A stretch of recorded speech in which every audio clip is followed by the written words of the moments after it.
پاکستان کی تاریخ کا سب سے بڑا مالیاتی اسکینڈل 60 ارب یعنی 6000 کروڑ روپے. یہ رقم اتنی بڑی ہے کہ اگر آپ 16 سال تک ہر دن 1 کروڑ روپیہ خرچ کریں تو پھر بھی ختم نہیں ہوگی. لیکن قومی خزانے کو 6000 کروڑ روپے کا ٹیکہ لگانے والا وہ شخص ہے جو اپنے کارکنوں اور فالوورز کے نزدیک دنیا کا سب سے زیادہ امانت دار ترین انسان ہے. ناظرین، 9 مئی کو پاکستان کے سابق وزیر اعظم عمران خان کو اسلام آباد ہائی کورٹ سے نیب نے گرفتار کر لیا. جس کیس میں انہیں گرفتار کیا گیا اس کا نام القادر ٹرسٹ کیس تھا. آپ کے ذہن میں یہ سوال ضرور اٹھتا ہوگا کہ القادر ٹرسٹ کیس آخر ہے کیا؟ القادر ٹرسٹ تو یونیورسٹی بنانے کے لیے قائم کیا گیا تھا، جو کہ اچھی بات ہے. تو اس میں عمران خان کو گرفتار کیوں کیا گیا ہے؟ اور عمران خان کے سپورٹرز، فالوورز اور اس کے کارکن بھی آپ کو یہی دلیل دیتے نظر آئیں گے کہ عمران خان کو یونیورسٹی بنانے کے جرم میں گرفتار کیا گیا ہے اور یہ پی ڈی ایم کی حکومت تعلیم دشمن ہے وغیرہ وغیرہ. لیکن یہ معاملہ اتنا سادہ نہیں جتنا کہ بنا کر پیش کیا جاتا ہے. اگر میں یوں کہوں کہ یہ ملک کی تاریخ کا سب سے بڑا مالیاتی فراڈ ہے تو بے جا نہ ہوگا. لیکن اس فراڈ کو یونیورسٹی کی آڑ دے کر عام عوام کو بڑی خوبصورتی کے ساتھ دھوکہ دیا جا رہا ہے. ناظرین، اس مالیاتی کرپشن کی کہانی کا آغاز ہوتا ہے 2019 میں برطانیہ سے. 2019 میں ملک ریاض نے برطانیہ کے اندر ایک پراپرٹی خریدی جس پہ برطانوی کرائم ایجنسی یعنی NCA کو شک ہوا کہ یہ پیسہ پاکستان سے منی لانڈرنگ کے ذریعے برطانیہ لایا گیا ہے، جو بعد ازاں تحقیقات میں بالکل درست ثابت ہوا.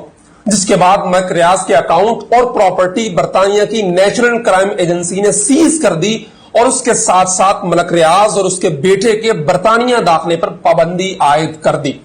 چونکہ یہ رقم پاکستان سے منی لانڈرنگ کے ذریعے برطانیہ لائی گئی تھی اور یہ رقم پاکستان سے چوری کی گئی تھی، تو اس لیے وہ رقم واپس پاکستانی حکومت کو بھیج دی گئی.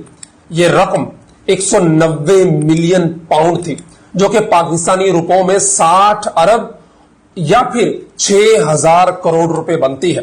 190 million pound national crime agency نے پاکستانی حکومت کے اکاؤنٹ میں بھیجے تھے. اب یہ رقم پاکستان حکومت کی ملکیت تھی.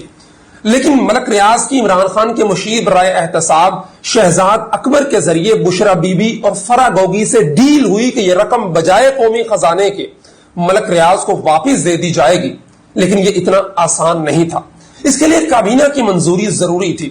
یہ 190 ملین پاؤنڈ پاکستان آنے کے بعد 3 دسمبر 2019 کو اس وقت کے وزیر اعظم عمران خان اور اس کے مشیر برائے احتساب شہزاد اکبر کابینہ کے اجلاس میں ایک سیل لفافہ لائے اور کابینہ کو اس پہ دستخط کرنے کو کہا. کابینہ کے کچھ ممبران نے اس لفافے میں موجود کاغذات کو کابینہ کے سامنے پیش کرنے کا مطالبہ کیا تو عمران خان نے ان کی سرزنش کر کے انہیں چپ کرا دیا کہ نیشنل انٹرسٹ کا معاملہ ہے، اور یوں کابینہ نے وہ 190 ملین پاؤنڈ چپ چاپ سپریم کورٹ کے اکاؤنٹ میں ٹرانسفر کر دیے. اب آپ یہ سوچ رہے ہوں گے کہ 190 ملین پاؤنڈ تو ملک ریاض کو نہیں دیے، سپریم کورٹ کو کیوں ٹرانسفر کر دیے؟ اور اگر سپریم کورٹ کو ٹرانسفر کر بھی دیے تو ایسا کیا جرم کیا؟ سپریم کورٹ بھی تو پاکستان کا ہی ادارہ ہے. لیکن ناظرین، یہاں بھی کہانی اتنی سادہ نہیں ہے. اس کے پیچھے بھی ایک بہت گہری اور منظم گیم تھی جو عمران خان نے ڈالی. ناظرین، جیسا کہ آپ جانتے ہیں کہ ملک ریاض اس ملک کا سب سے بڑا پراپرٹی ٹائکون ہے. ملک ریاض کی مشہور زمانہ کمپنی بحریہ ٹاؤن نے کراچی میں سندھ حکومت اور غریب سندھی ہاریوں کی جگہ پہ سوسائٹی بنائی، جس کے خلاف سپریم کورٹ میں پٹیشن دائر ہوئی، جس کی کمپنسیشن کی مد میں سپریم کورٹ کے چیف جسٹس ثاقب نثار کی سربراہی میں 3 رکنی بینچ نے 4 مئی 2018 کو ملک ریاض کو 460 ارب روپے کا جرمانہ ادا کرنے کا حکم دیا، اور وہ پیسہ سپریم کورٹ کے ذریعے سندھ حکومت اور ان لوگوں کو جانا تھا جن کی زمینوں پہ قبضہ کر کے بحریہ ٹاؤن بنایا گیا تھا. یعنی سپریم کورٹ کے اکاؤنٹ میں ملک ریاض نے 460 ارب روپیہ جمع کروانا تھا جو پھر حقداروں کو جاتا. سپریم کورٹ نے اقساط کا پلان بنا کر حکم دیا کہ 25 ارب روپے ابھی جمع کروائے جائیں اور پھر ہر مہینے 2.5 ارب روپیہ ملک ریاض کو ادا کرنا ہوگا. یوں سالانہ 30 ارب روپیہ ملک ریاض نے سپریم کورٹ کو ادا کرنا تھا. اب واپس کابینہ کی اپروول کی طرف آتے ہیں. ملک ریاض سپریم کورٹ کے سامنے 460 ارب روپے ادا کرنے کی حامی بھر چکا تھا، لیکن عمران خان نے کابینہ سے اپروول لے کر برطانوی حکومت کے پاکستان کو دیے گئے 60 ارب روپے سرکاری خزانے میں جمع کروانے کی بجائے ملک ریاض کی طرف سے سپریم کورٹ کو ادا کر دیے، جو کہ دراصل ملک ریاض نے ادا کرنے تھے۔ جو عمران خان نے ایک دن میں بادشاہوں کی طرح شاہی فرمان جاری کرتے ہوئے بیک جنبش قلم ملک ریاض کو 60 ارب روپے کا فائدہ پہنچا دیا، یعنی جو 460 ارب ملک ریاض نے جرمانہ ادا کرنا تھا، اس میں سے 60 ارب سرکاری خزانے سے ادا کر دیا گیا، جو نیشنل کرائم ایجنسی نے حکومت پاکستان کو دیے تھے۔ اب سوال یہ پیدا ہوتا ہے کہ ملک ریاض کو 60 ارب روپیہ دے کر عمران خان اینڈ کمپنی نے کیا فائدہ اٹھایا اور کس طرح کرپشن کے اندر اپنے ہاتھ رنگین کی۔ ناظرین، مارچ 2021 میں ملک ریاض عمران خان کی بیگم بشرا بی بی کو 456 کنال اراضی عطیہ کر دیتا ہے۔ یہ معاہدہ بشرا بی بی اور ملک ریاض کے درمیان ہوتا ہے۔ بشرا بیگم یہ زمین ایک ٹرسٹ کے نام کر دیتی ہے، جس کا نام القادر ٹرسٹ ہوتا ہے، جس کے ٹرسٹی اس وقت وزیر اعظم عمران خان، بشرا، زلفی بخاری، بابر اعوان اور مشہور زمانہ فراگوگی ہوتے ہیں۔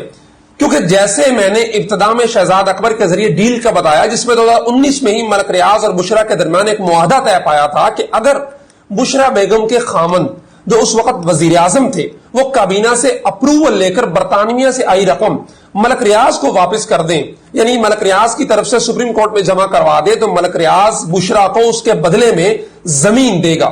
اس معاہدے پر عمل کرتے ہوئے عمران خان نے کابینہ کو اندھیرے میں رکھ کر اپروول لی اور وہ ملک ریاض تک پہنچا دی گئی، جس کے بدلے میں ملک ریاض نے 456 کنال اراضی بشرا بی بی کو دی۔ بات صرف یہیں تک نہیں تھی، آپ نے ملک ریاض کی بیٹی امبر ریاض اور فراگوگی کے درمیان ہیرے کی انگوٹھیوں کا لین دین کرتے ہوئے لیک شدہ فون کال بھی سنی ہوگی، جس میں 3 کیرٹ کی بجائے 5 کیرٹ انگوٹھی کا مطالبہ تھا، جو کہ اسی معاہدے کا حصہ تھی۔ عمران خان کے وزارت عظمیٰ سے نکالے جانے کے بعد اس پہ نیب کافی عرصے سے انکوائری کر رہا تھا، اور انکوائری سٹیج پر نیب نے شہزاد اکبر، بشرا مانیکا، ملک ریاض، عمران خان کو کئی نوٹس بھیجے اور ان کا موقف لینے کی کوشش کی، لیکن فریقین نے کوئی بھی جواب جمع نہیں کروایا۔ انکوائری ختم ہونے کے بعد کیس انویسٹیگیشن سٹیج میں داخل ہوا، جس میں ملزمان کو گرفتار کر کے ان سے کیس کے متعلق پوچھ گچھ کی جاتی ہے۔ نیب نے عمران خان کا وارنٹ گرفتاری نکالا اور اسے اسلام آباد ہائی کورٹ سے انویسٹیگیشن کے لیے گرفتار کر لیا، اور اس کے بعد جو کچھ تحریک انتشار نے ملک کے ساتھ اور لوگوں کے ساتھ کیا، وہ اس ملک کی تاریخ میں سیاہ باب کے طور پر درج رہے گا۔ ناظرین، یہ کہانی تھی اس پورے قصے کی، جس کو بڑی خوبصورتی کے ساتھ یہ یونیورسٹی کی آڑ میں چھپاتے رہتے ہیں کہ عمران خان پر کیس یہ ہے کہ عمران خان نے یونیورسٹی بنائی، جبکہ اس سارے کیس کا خلاصہ یہ ہے کہ برطانیہ نے 60 ارب روپے ملک ریاض سے لے کے پاکستان کی حکومت کو دیے، جو حکومت کے خزانے میں جمع ہونے تھے، لیکن عمران نے 456 کنال اراضی اور 5 کیرٹ کی انگوٹھیوں کے بدلے وہ رقم بجائے قومی خزانے کے جمع کروانے کے ملک ریاض کی طرف سے سپریم کورٹ میں جمع کروا دی۔ ناظرین، اب اگر یہ تحقیقات مکمل ہوتی ہیں تو یہ ثابت ہو جائے گا کہ یہ پاکستان کی تاریخ کا سب سے بڑا مالیاتی سکینڈل ہے، جس کی جو رقم ہے وہ 6000 کروڑ روپے بنتی ہے۔